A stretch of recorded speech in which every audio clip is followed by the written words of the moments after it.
যে ব্যক্তি 5টি জিনিস নিয়মিত আমল করবে, আল্লাহ রাসূল সাল্লাল্লাহু আলাইহি সাল্লামের ভালোবাসা তার বাড়তেই থাকবে। 1 নাম্বার, প্রতি সোমবারে রোজা রাখা। যে প্রত্যেক সোমবারে রোজা রাখবে তার কলিজার ভিতরে রাসূলুল্লাহ সাল্লাল্লাহু আলাইহি সাল্লামের ভালোবাসা বাড়তেই থাকবে। নবী সাল্লাল্লাহু আলাইহি সাল্লাম যেহেতু প্রত্যেক সোমবারে রোজা রাখতেন, আল্লাহ নবী সাল্লাল্লাহু আলাইহি সাল্লাম নিজে রোজা রাখতেন সারা বছর। এবং নবীজি সাল্লাল্লাহু আলাইহি সাল্লামকে জিজ্ঞেস করা হয়েছে, আপনি ইয়াউমুল ইসনাইন মানে সোমবারে রোজা কেন রাখেন? আল্লাহ নবী সাল্লাল্লাহু আলাইহি সাল্লাম বলেন, ফীহি বুলিততু ওয়া ফীহি উনজিলা আলাইয়া। এই দিনে আমি জন্মগ্রহণ করেছি এবং এই দিনেই আমার উপরে কোরআন নাজিল হয়েছে। এজন্য বাবাদেরকেও বলি, বাপ ধাক্কাধাক্কি পরে কইরেন, সুন্নি ওয়াহাবি পরে কইরেন, আশেক দুশ্মন পরে ঠিক কইরেন। আগে নবীজি সাল্লাল্লাহু আলাইহি সাল্লামের এই কথাটা সঠিক কিনা এটা আপনি যে যার তরিকার যে হুজুর তারই জিজ্ঞাসা করেন।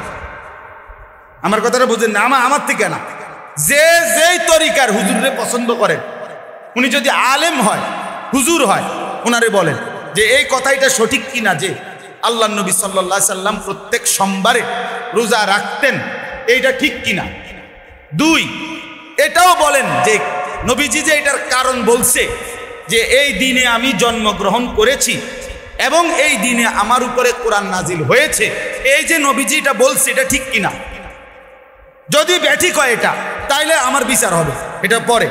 কিন্তু যদি এটা ঠিক হয় তাহলে ইনসাফ তো এটাই বলে যে তার জন্মদিন তিনি যেভাবে পালন করছেন আমাদের জন্য এটাই অনুসরণীয়।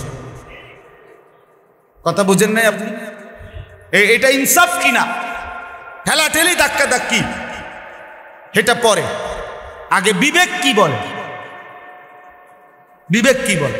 নবীজি সাল্লাল্লাহু আলাইহি সাল্লামের কথা, নবীজির কাজ, নবীজির সমর্থন, এটাই তো আমাদের অনুসরণ। কথা বলেন না, আমরা অনুসরণ কি বুঝি? নবীজিকে অনুসরণ করতে আল্লাহ বলছে কিনা? কথা বলেন, বলছে কিনা? তো সেই অনুসরণ মানে কি?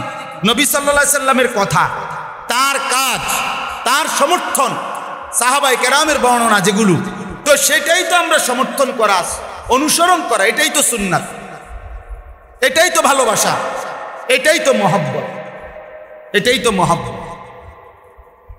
তো তিনি উপাস থাকতেন সুবহে সাদিক থেকে সন্ধ্যা পর্যন্ত।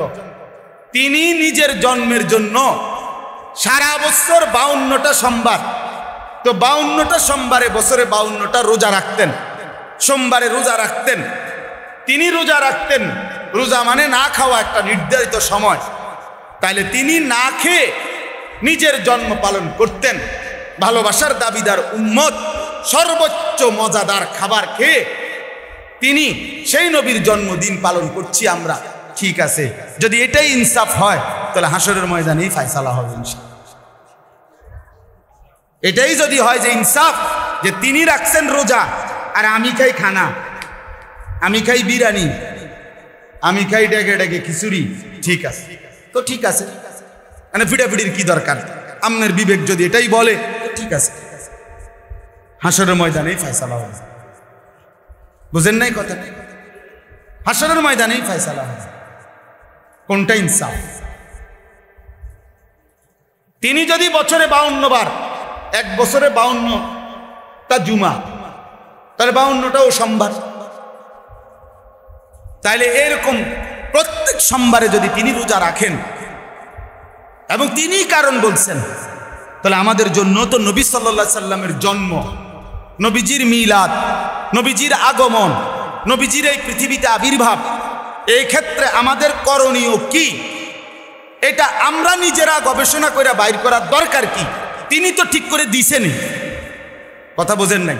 এই ব্যাপারে যদি ওনার থেকে কোনো তথ্য না থাকতো তাইলে না আমি চিন্তা করতাম যে আমি কি করতে পারি। আর তা আল্লাহ নবী সাল্লাল্লাহু আলাইহি সাল্লাম থেকে কোনো আমল আছে কিনা বলেন না কেন? আছে কিনা? সেটা কি? কোন দিন? বছরে কয় দিন? তো মানে যতটা সোমবার, আর 52 হোক আর 54 হোক, সোমবার সোজা হিসাব।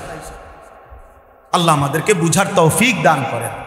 আমি ব্যক্তিগতভাবে এই জন্য ঝগড়ার পক্ষপাতী না। 21 বছরে কারোর লগে কোনোদিন কোনো, আমার ওয়াজের বয়স আলহামদুলিল্লাহ আল্লাহর দয়ায় 21 বছর। 21 বছরে আমি কোনোদিন কারোর লগে বহস করি নাই, বহস করতেও হয় না। কীর্তন বহস করবো, আমি কইছি আমার কথা, আমনে কোন আল্লাহর বান্দা যারটা অনুসরণ করে আমার সমস্যা কি? কথা বোঝেন না আমার। আমি আপনাদেরকে বলছি, আপনি বললেন যে না হুজুর আপনার কথা বুঝে ধরে না, খালি তো ঠিক আছে এটা ফেলে দেন, আপনি যেটা ভালো লাগছে আপনি সেটাই মানেন, অসুবিধা কেন? আমার দায়িত্ব তো বলা না, আপনার মাথার বাড়ি দেওয়ানি আমার দায়িত্ব, আপনাকে জবরদস্তি করা আমার দায়িত্ব। খালাস, আপনার দায়িত্ব বিশ্লেষণ করে আকলে সালিম দিয়ে ভাবা, কোরআন সুন্নাহ থেকেই গ্রহণ করা, কোরআন সুন্নাহ থেকেই গ্রহণ করা। হোমকে কি কম বুঝিনি, হোমকে কি বেশি বুঝিনি, এটার দরকার কি? মনে করেন সবাই বুঝে, তো সবার বুঝের থেকে আপনি যেহেতু একাধিক মত, তাইলে আপনি তো এতটুকু সিদ্ধান্ত নেন আল্লাহ নবী সাল্লাল্লাহু আলাইহি সাল্লামের থেকেই আমি গ্রহণ করব, সাহাবাদের থেকেই গ্রহণ করব, তাইলেই নিরাপদ, তাইলেই নিরাপদ, তাইলেই নিরাপদ। আল্লাহ আমাদেরকে বুঝার তৌফিক দান করেন। চলেন 2 নাম্বার হলো, 1 নাম্বার হলো সোমবারে রোজা রাখা, 3 নাম্বার প্রত্যেক কাজে, 2 নাম্বার নবীজির শেখানো কিছু দোয়া আছে, যে ব্যক্তি ওই দোয়াগুলো পড়তে থাকে, বিশ্বাস করেন কিতাবে আছে আল্লাহ রাসূল সাল্লাল্লাহু আলাইহি সাল্লামের প্রতি ভালোবাসা তার বাড়তেই থাকবে। মানে তিনি বাথরুমে ঢুকতে যেই দোয়া পড়তেন, বের হইয়া যেই দোয়া পড়তেন, মসজিদে ঢুকতে যেই দোয়া পড়তেন, মসজিদ থেকে বের হয়ে যেই দোয়া পড়তেন, ঘুমের শুরুতে যেই দোয়া পড়তেন, ঘুম থেকে উঠে দোয়া পড়তেন, খাবারের আগে দোয়া পড়তেন, খাবারের পরে দোয়া পড়তেন, সফরে বের হইলে দোয়া পড়তেন, ঘরে ফিরলে দোয়া পড়তেন, যানবাহনে উঠলে দোয়া পড়তেন, নামলে দোয়া পড়তেন, উঁচা জায়গায় উঠলে দোয়া পড়তেন, নিচু জায়গায় নামলে দোয়া পড়তেন, সমান্তরাল জায়গায় হাঁটলে দোয়া পড়তেন। এভাবে আল্লাহ নবী সাল্লাল্লাহু আলাইহি সাল্লাম নতুন পোশাক পরলে দোয়া পড়তেন, নতুন চাঁদ দেখলে দোয়া পড়তেন। এরকম হরদম আলাদা আলাদা ভিন্ন ভিন্ন, সূর্য ডুবলে দোয়া পড়তেন, সূর্য উঠতে দোয়া পড়তেন।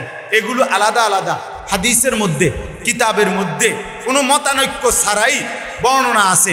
এই দোয়া এগুলোর মধ্যে সুন্নি ওয়াহাবি নাই, কথা বোঝেন নাই? মানে এটা বলে যে উনি একটা কয়, হুমকে হুজুরে আরেকটা কয়, না না এই হুজুর আর হে হুজুর করবো, কিন্তু বলছে নবীজি। এনে আমি কি কই আপনি কি করি, এ কথার দর সময় করি। তাইলে এই দোয়াগুলো আল্লাহ নবী সাল্লাল্লাহু আলাইহি সাল্লামের যে শিখে পড়তে থাকে, আল্লাহ রসুলের ভালোবাসা তার বাড়তেই থাকে।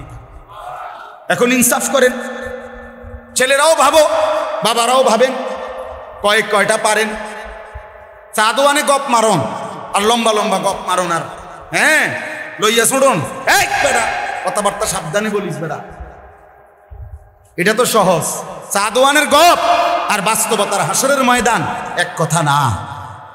আখেরাত চাদোয়ান, আখেরাত বন না, চা বিস্কুট। আখেরাত অনেক বড় বিষয়, অনেক লম্বা সময়। আখেরাত অনেক বড় হিসাবের জায়গা, যেদিন পুরা জিন্দিগির সেকেন্ড সেকেন্ড হিসাব দিতে হবে, ওইটাকে বলে আখেরাত। দোস্ত, হাসিটার হিসাবও দিতে হবে, কান্নার হিসাবও দিতে হবে, ঘন্টার হিসাবও দিতে হবে, মিনিটের হিসাবও দিতে হবে, সেকেন্ডের হিসাবও দিতে হবে।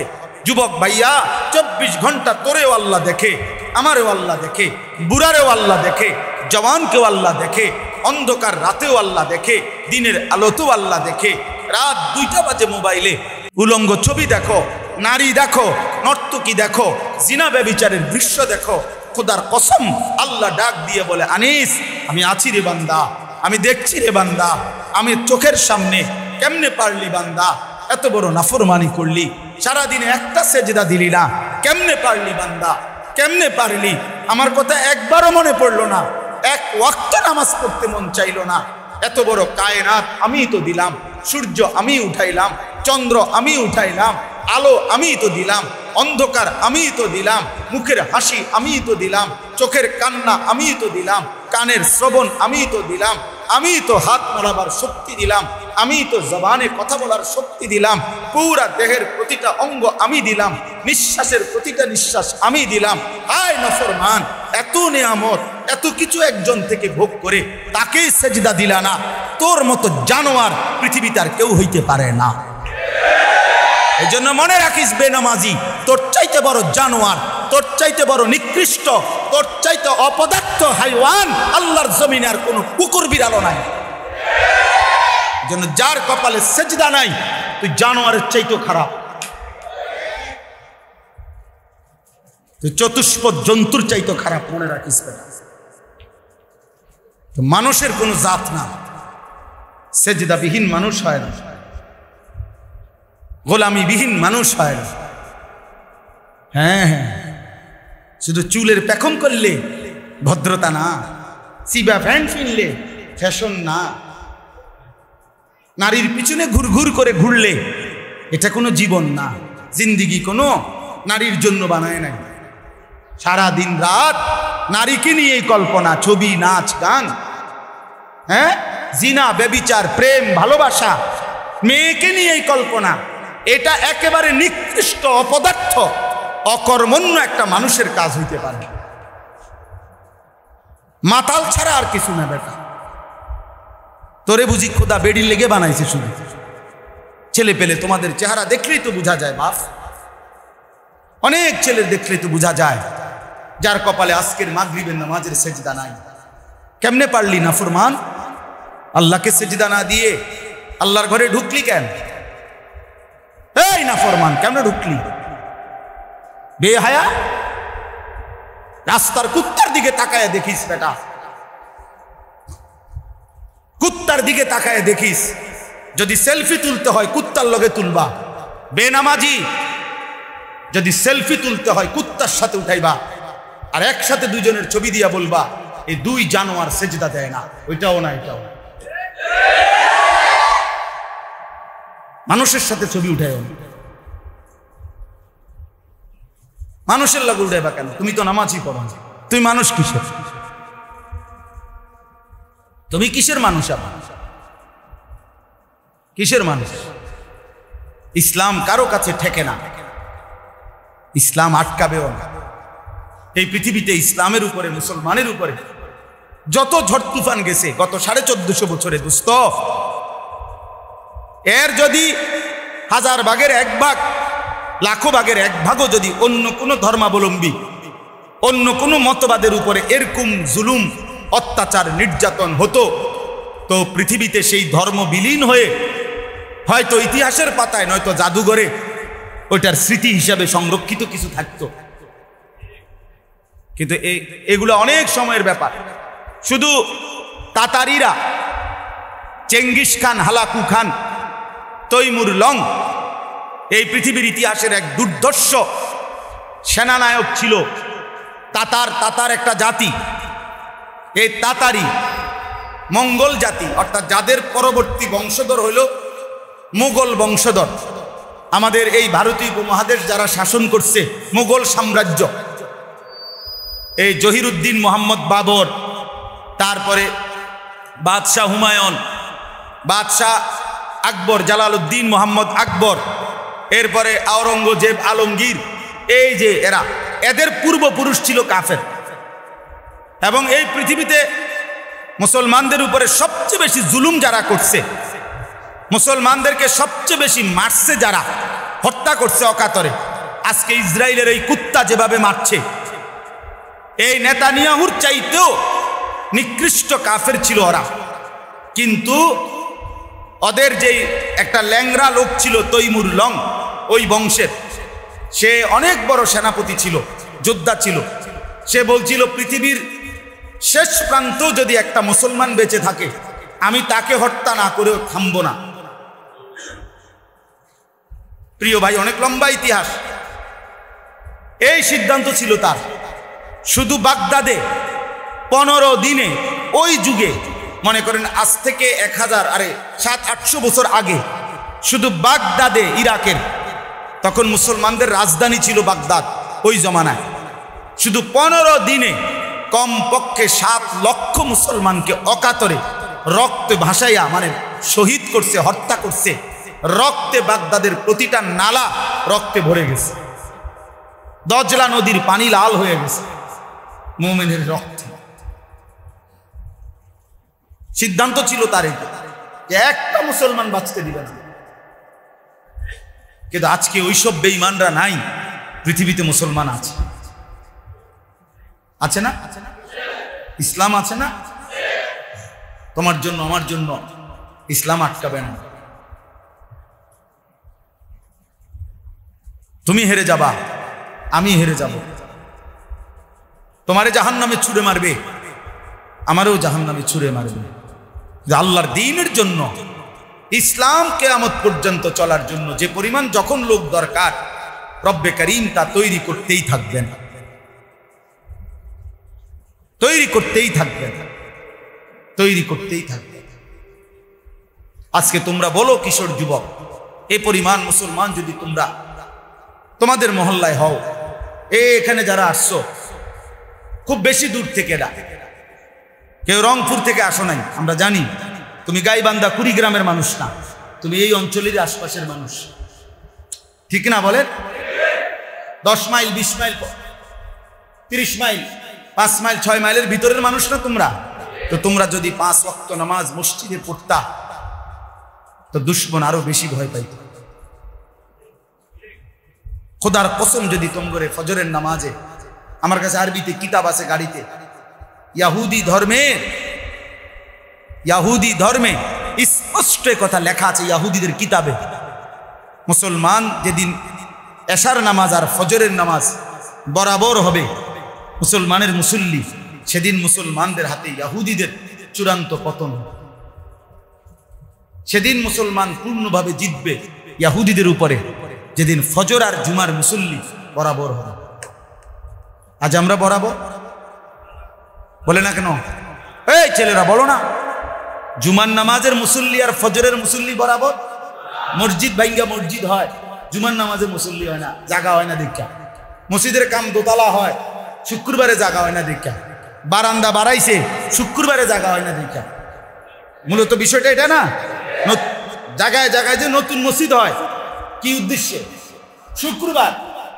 তো ফজরের নামাজ, জোহরের নামাজ, আসরের নামাজ কে পড়বে তাইলে? বলো ভাইয়া, বলো। দয়া করে ভাবতে শিখো, ভাবতে শিখো ভাইয়া, ভাবতে শিখো। আমি বলছি অনেক আলেমের কাছে, আমি ব্যক্তিগত আমার একটা ছোট্ট বুঝ, আমরা যারা কোরআন সুন্নাহর এলেম নিয়া বা সামান্য কিছু আলেম পরিচয় দিয়া দ্বীনি খেদমত করার চেষ্টা করি, আমাদের দেশেও সরকার কে আসবে আর কে যাবে, যেই আসুক, আমরা আলেম ওলামা যারা দ্বীন ইসলামের বিশুদ্ধ কথা যেই হোক বলতে চায়, উনি নিরাপদ থাকতে করবে। এ হইতো না। পৃথিবীতে কোন আলেমে দ্বীন কোরআন সুন্নাহর সহি কথা বলবে আর জমিদারি লইয়া বইয়া থাকবে, বড়া আরামসে, বিপদ হবে না। হত্যা, জুলুম, জেল, নির্যাতন, হামলা, মামলা, এটা ওনার কান্দে আসবে না। ওটা হবে না, এটা হবে না। আমগো কপাল এটাই, আমরা এই কপাল লইয়া এই চলতে হইব। আমাগো পূর্বপুরুষেরও যারা এলেমের খেদমত করছে, তারা এই জেল, জুলুম, নির্যাতন, হুমকি, ধমকি, ষড়যন্ত্র এই নিয়েই ওনারা কবরে গেছে গা। আমরাও এই নিয়েই কবরে যাইতে হবে। কাজেই আমাদের হিসাব একটা, যে দুনিয়ায় আমাদের সুখের কোনো হিসাব নাই, দুনিয়া আমাদের সুখের কোনো দরকারও নাই, দুনিয়ার সুখ আমাদেরকে আল্লাহ দিবেও না। অতএব আখিরাতই যথেষ্ট, দুনিয়া যাই হই হোক। দুনিয়া মিললেও আলহামদুলিল্লাহ, না মিললেও আলহামদুলিল্লাহ, কিন্তু আল্লাহকে ছাড়া যাবে না, দ্বীনকে ছাড়া যাবে না। বন্ধু, মুসলমান পরিচয় দিয়া শতভাগ আনন্দে থাকতে পারতাম না। ইসরায়েল ফিলিস্তিনের উপর থেকে অবসর হইলে আমাদের উপরে আসবে, অমুকের উপরে আসবে, তমুক। সারা পৃথিবীর মুসলমান হত্যা করা এটা তাদের মিশন। শুধু গাজা মুসলমান হত্যা করা তাদের টার্গেট। মিশন শুধু 90 লাখ মানুষ মারা না, মিশন তো 200 কোটি মুসলমান নিশ্চিহ্ন করা। তোমাদের এই চুল, এই চেহারা, বেনামাজি এই জিন্দগি, সেজদাবিহীন এই জীবন, রাত নাই দিন নাই, নারী, ছবি, মোবাইল, অস্থির দৃশ্য, প্রিয় ভাই, কেমনে পারবা? হ্যাঁ, 2টা স্লোগান দেওয়া আর আল্লাহর জন্য জীবন দেওয়া এক কথা না। স্লোগান সবাই দিতে পারে,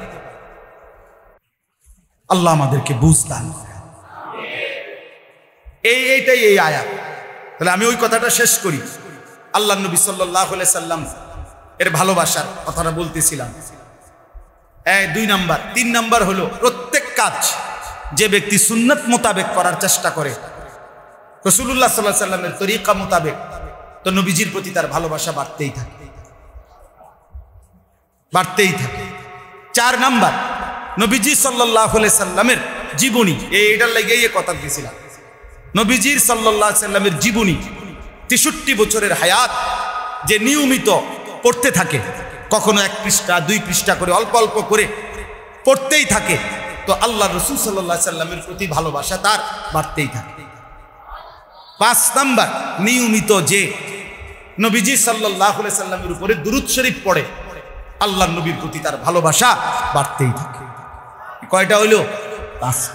সোমবারে যে রোজা রাখে, নবীর প্রতি তার ভালোবাসা বাড়তেই থাকে।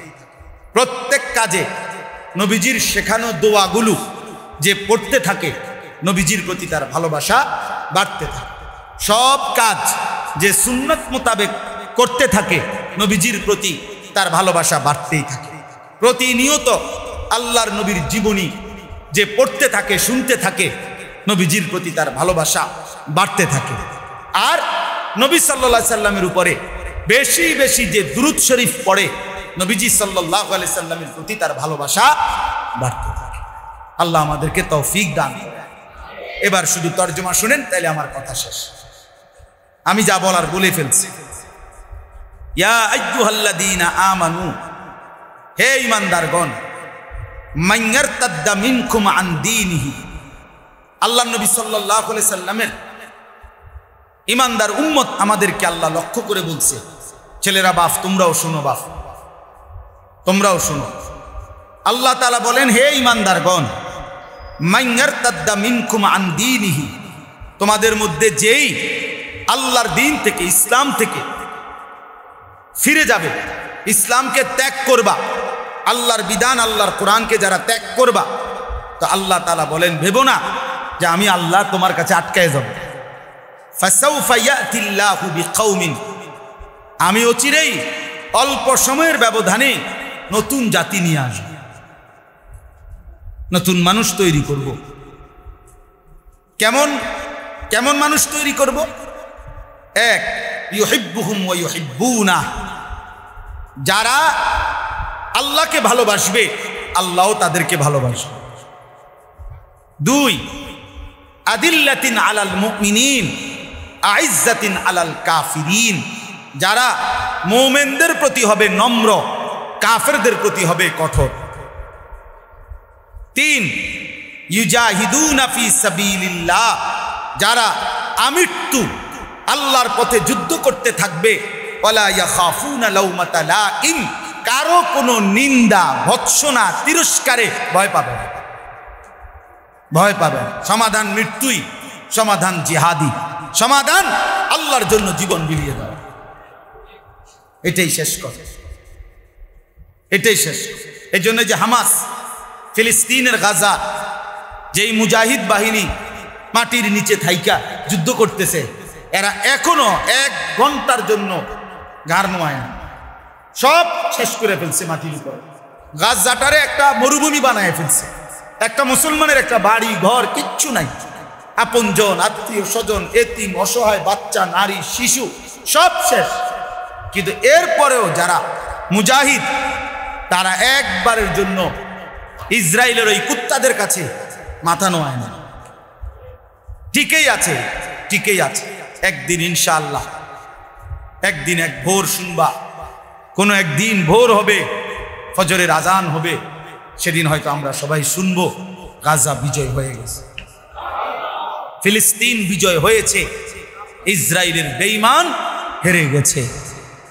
ইনশাআল্লাহ, ইনশাআল্লাহ 100-170 এটাই হবে, এটা হতেই হবে যদি আল্লাহ থাকে। আর আল্লাহ আছেন, আল্লাহ আছেন তো, তিনি আছেন তো, হবেই। এই জন্য আল্লাহ তাআলা বলেন, বান্দা তুমি আমারে ঠেকাইও না, আমি সব সময় এই 3 গুণওয়ালা আমার জাতি রেডি রাখি। এই পৃথিবীতে থাকবে। 3 গুণ, মানে 2টা 2টা করে, প্রতি গুণে 2টা, মোট 6টা গুণ, 3 গুণ, আর মানে 3টা, প্রতিটার মধ্যে 2টা। আল্লাহ তাদেরকে ভালোবাসবে, তারাও আল্লাহকে ভালোবাসবে। 2, তারা ইমানদারের প্রতি হবে নম্র, কাফেরের প্রতি হবে কি কঠোর।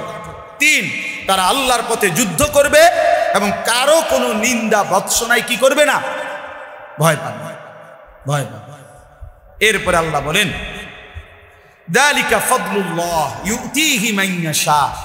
এমন নিয়ামত, এমন গুণ, এমন মুমিন, এমন ইমানদার আল্লাহ যাকে চান দয়া করে তাকেই দান করেন।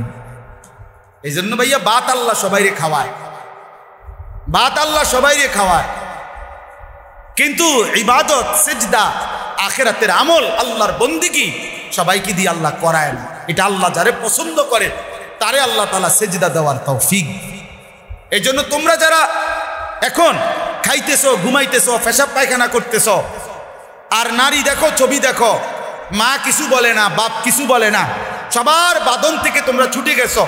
এই সমাজের মুরব্বী, বয়স্ক, বাবা কেউ কিছু তুম করে, কিশোর জোয়ান ছেলে তোমাদেরকে আর বলে না, নিজের হাতে নিজেরে তুলে নিছ এবং নারী, ছবি, মোবাইলের কাছে নিজেরে সমর্পণ করে বন্ধুদের আড্ডায়, অসৎ লোকের আড্ডায় শেষ হচ্ছ। মনে রাখো, মনে রাখো ভাইয়া, এই পথ তোমারে জাহান্নামে নিয়ে যাবে, এই পথ তোমারে জাহান্নামে নিয়ে যাবে। একদিন তুমি টের পাইবা, কিন্তু সেদিন দেখবা ধাউ ধাউ করে আগুন জ্বলছে। একদিন তুমি বুঝবা, তুমিও বুঝবা, আমিও বুঝবো। আল্লাহ হেফাজত করেন। শেষ কথা হলো, আল্লাহ তাআলা বলেন, ইন্নামা ওয়ালিয়ুকুম, এই ছেলেরা, বাবারা, বয়স্করা সবাই শুনেন, আল্লাহ আবার বলতেছে, অতএব বান্দা শুনো, তোমাদের সকলের বন্ধুত্ব হবে, বন্ধু হবে কে? মুমিনের বন্ধু কে? 1 আল্লাহ, 2 ওয়া রাসূলুহু, আল্লাহর রাসূল। 3 ওয়াল্লাযীনা আমানুল্লাযীনা ইউকিমুনাস সালাহ ওয়া ইউতুনাজ যাকাতা ওয়া হুম রাকিউন। 3, ওই সমস্ত ঈমানদার যারা বিনম্র চিত্তে নামাজ পড়ে এবং যাকাত প্রদান করে। বেনামাজি মুমিনের বন্ধু হইতে পারে, হারামখোর মুমিনের বন্ধু হইতে পারে। সরাসরি কোরআনের আয়াত, ইন্নামা ওয়ালিয়ুকুম, তোমাদের বন্ধু হবে কেবল আল্লাহ ওয়া রাসূলুহু ওয়াল্লাযীনা আমানুল্লাযীনা ইউকিমুনাস সালাহ। ওই সমস্ত ঈমানদার যারা নিয়মিত নামাজ পড়ে, যারা নিয়মিত যাকাত, যারা আল্লাহকে চেনে। সর্বশেষ আল্লাহ বলেন, ওমান ইয়াতাওয়াল্লাল্লাহা, আল্লাহকেই যে বন্ধু বানাবে, ওয়া রাসূলুহু ওয়া রাসূলাহু, রাসূলকে যে বন্ধু বানাবে, ওয়াল্লাযীনা আমানু, ওই উপরোক্ত গুণাবলী সম্পূর্ণ মুমিনদেরকে যারা বন্ধু বানাবে তারাই আল্লাহর দল। আর ফাইন্না হিজবাল্লাহি হুমুল গালিবুন, আল্লাহর এমন দল বিজয়ী হবে, বিজয়ী। সময়ের ব্যবধান হবে হয়তো, কিন্তু বিজয়ী হবে। এই জন্য আজকের এই শেষ কথা এটাই, বাবা, কিশোর, নওজোয়ান, আল্লাহকেই বন্ধু বানাও, নবী সাল্লাল্লাহু আলাইহি সাল্লামকেই বন্ধু বানাও। ইমানদার মুমিন যারা আল্লাহকে ডাকে তার সাথেই তুমি তোমার সম্পর্ক গড়ে তোলো। আল্লাহ নবী সাল্লাল্লাহু আলাইহি সাল্লাম বলছেন, আল্লাহ তাআলা বলছেন হাদিসে কুদসি, আল্লাহ নিজে বলছেন, ওয়াজাবাত মাহাব্বাতি, আমি আল্লাহর মহব্বত, ভালোবাসা আমার ওই বান্দার জন্য ওয়াজিব হয়ে যায়।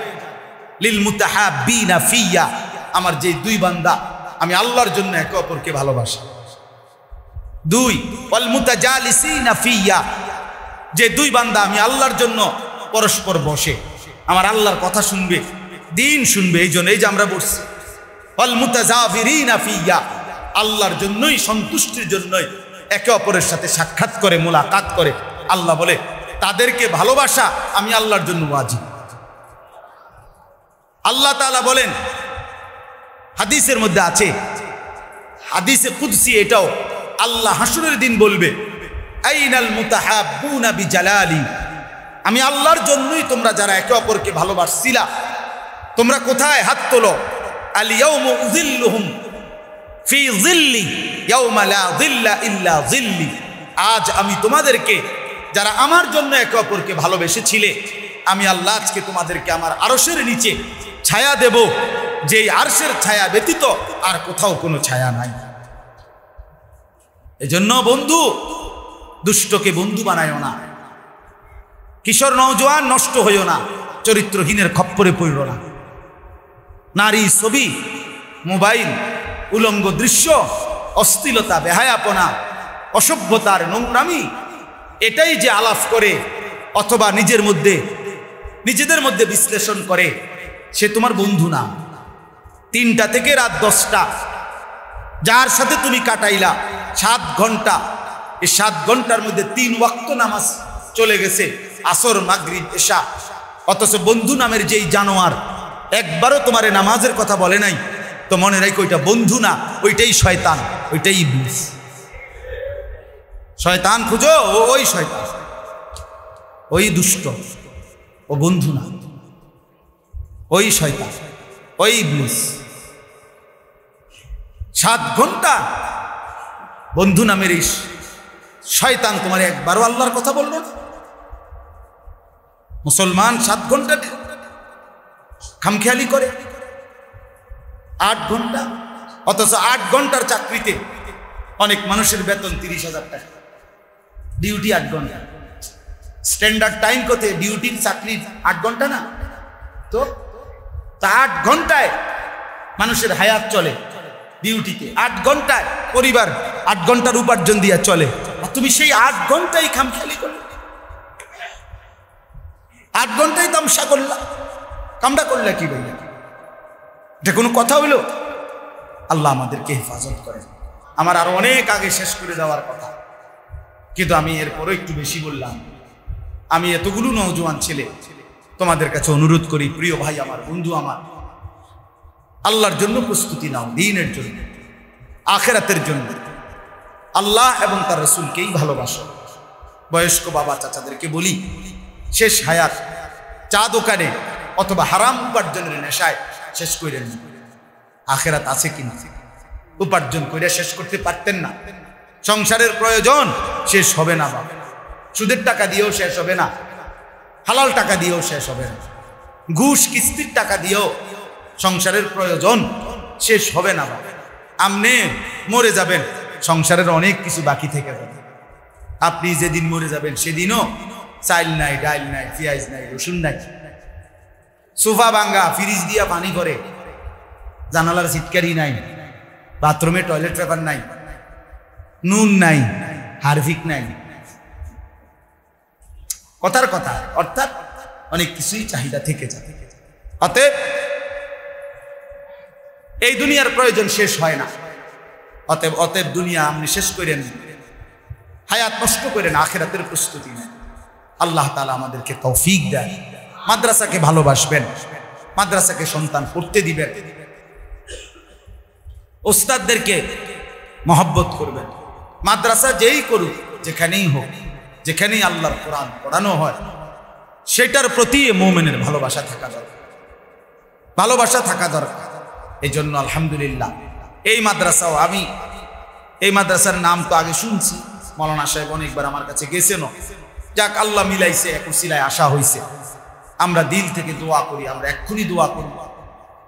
সব ছেলে পেলে তোমাদের কাছে অনুরোধ, বাবা এশার নামাজ পড়েই এরপরে যাওয়ার চেষ্টা করো। আর একটা অনুরোধ, মাদ্রাসা যেহেতু এই আপনাদের জন্য ইন্তজাম করেছে, তালেবে ইলম যেহেতু পড়ে, অসহায় এতিম বাচ্চাও পড়ে, আপনারা 2টা মিনিট প্রত্যেকেই পকেটে হাত দেন, মেহেরবানি করে মাদ্রাসার জন্য থাকলেই একটু দান করেন, না থাকলে দিয়ে নিন, দোয়া করে দিয়ে, থাকলেই দেন। ভালোবাসলে আল্লাহর কোরআনের জন্য, দ্বীনের জন্য মহব্বত করেই দেন। ছেলেরা, বাবা তোমাদের কাছে থাকলেই দাও, 10 টাকা থাকলে 10 টাকাই দাও, 100 টাকা থাকলে 100 টাকাই দাও। বাবাদের কাছেও থাকলে দেন, আর বেশি হইলে বেশি দেন, পরে হইলে পরে দিয়েন, কিন্তু মাদ্রাসার জন্য দান করেন। সব সময় তালেবে ইলমের জন্য দান করলে আখিরাতে নেকি পাবে। আল্লাহ তাআলা আমাদেরকে তৌফিক দান করেন, কবুল করেন, আমিন।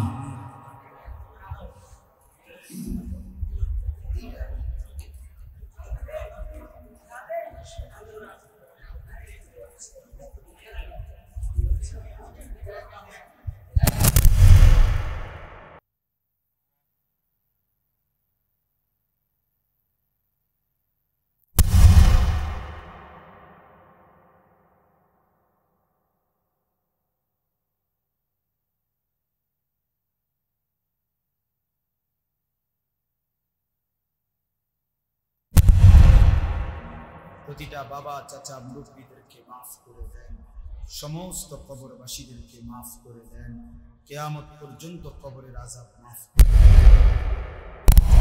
টুকরা বানিয়ে দেন। আল্লাহ আমাদের জীবন সুন্দর করে দেন, ঈমান আমল দান করেন, ইজ্জত আফিয়ত দান করেন, তাকওয়া তাহারত দান করেন, হিম্মত ইস্তেকামত দান করেন, দ্বীনের উপরে থাকার চলার তৌফিক দান করেন। আল্লাহ ছেলেগুলো নামাজি বানিয়ে দেন, নামাজি বানিয়ে দেন, সেজদাওয়ালা বানিয়ে দেন, সেজদাওয়ালা বানিয়ে দেন। আল্লাহ আমাদের সবাইকে মাফ করে দেন, মা বোনদেরকে পর্দা পুশিদা দান করেন। আল্লাহ এই মাদ্রাসা আপনি কবুল করে নেন, মঈনপুর হাফিজিয়া মাদ্রাসা আপনি কবুল করে নেন। মাওলা আপনি দয়া করলে সব হয়ে যাবে, আপনি রহম করলে কিছুই আটকাবে না। আল্লাহ মাদ্রাসা কবুল করে নেন, আরো ছাত্র মিলায়া দেন, আরো উস্তাদ মিলায়া দেন। আপনার বান্দাদের কলিজায় মাদ্রাসার প্রতি ভালোবাসা দিয়ে দেন, মাদ্রাসার অভাব জরুরত আপনি পূরণ করে দেন। আল্লাহ আপনি দেন মাওলা, আপনার কালাম যারা পড়ায় আল্লাহ আপনি তাদেরকে মুসিবতে ফেলিয়েন না মাওলা, অভাবে ফেলেন না মাওলা। আল্লাহ আপনি মাদ্রাসা কবুল করে নেন। মাদ্রাসার প্রথম দিন থেকে এই পর্যন্ত জায়গা দিয়ে, জমি দিয়ে, টাকা দিয়ে, পয়সা দিয়ে যারা যখন যত খেদমত করেছে করছে সকলকে উত্তম বিনিময় দান করেন, উত্তম বিনিময় দান করেন। যে যত মাকসাদে দোয়া চেয়েছে সকলের নেক মাকসাদ আপনি পূরণ করে দেন। এই মসজিদ খানা কবুল করে নেন। ইমাম, মুয়াজ্জিন, খতিব, কমিটি, মাদ্রাসা কমিটি, এলাকার বাসী সকলকে আল্লাহ আপনি কবুল আর মঞ্জুর করে নেন। আয় আল্লাহ সারা দেশকে নিরাপদ করে দেন, আল্লাহ সারা পৃথিবীর মুসলিমদেরকে নিরাপদ করে দেন। গাজা ফিলিস্তিন মুসলমানকে বিজয় দান করেন, ইসরায়েল নেতানিয়াহুকে ধ্বংস করে দেন। আল্লাহ মুমিনের বিজয় দেন, মুমিনের বিজয় দেন।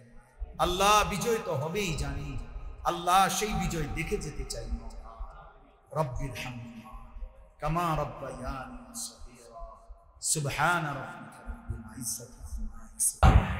দামি মানুষ ওই যে ইমাম সাহেবের ওখানে যিনি দাঁড়ায়, আপনি 1 মিনিট ওই ইমাম বা আপনারা যদি 1 মিনিট কল্পনা করেন তাহলে বুঝবেন, শুধু এটা ভাববেন যে ইতিপূর্বে ইমামের জায়গায় কে দাঁড়াইছে।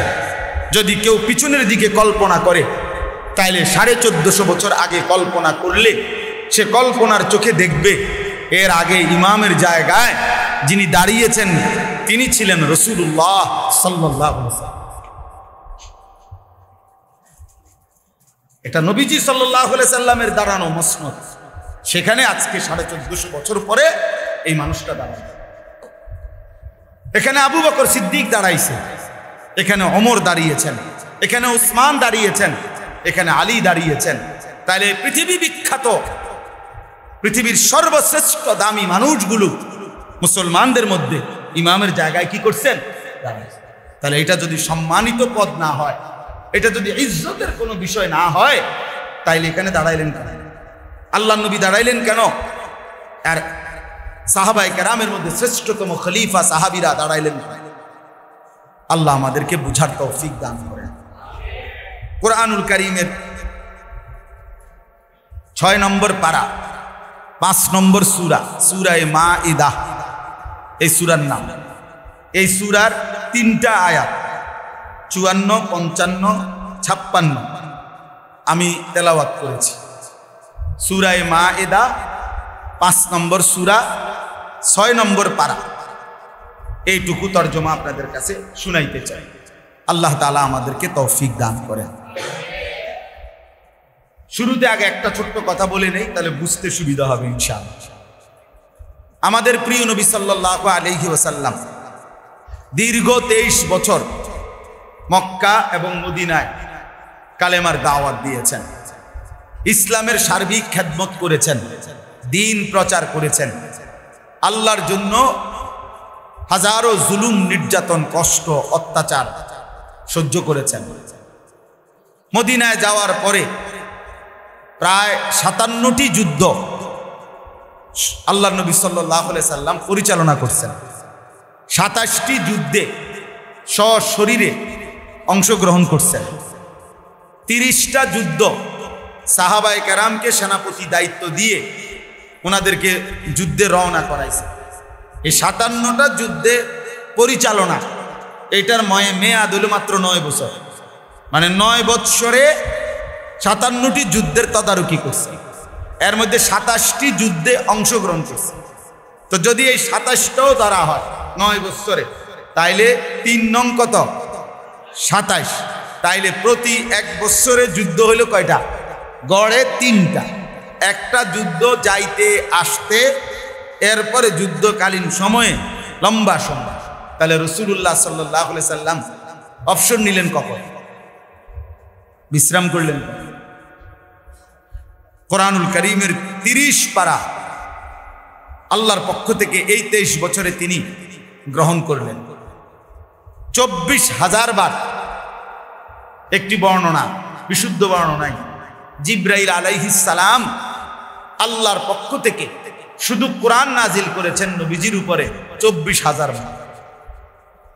তাহলে 24,000 বার জিবরাইল আসছে শুধু কোরআন নিয়ে, কখনো 1 আয়াত, কখনো অর্ধেক, কখনো 1 সূরা, কখনো 10 আয়াত, এরকম 3 শব্দ নাজিল করছে। গায়রু উলিদ দরার, কোরআনের 3টা শব্দ আছে, গায়রু উলিদ দরার, এই 3টা শব্দ আছে এরকম, যে শুধু এই 3টা শব্দ নাজিল করার জন্য আলাদা নবীজি সাল্লাল্লাহু আলাইহি ওয়াসাল্লাম। তাইলে এই সময়ে এই 23 বছরে কোরআনুল কারীম গ্রহণ করতে গিয়ে তিনি কি পরিমাণ কষ্ট করেছেন।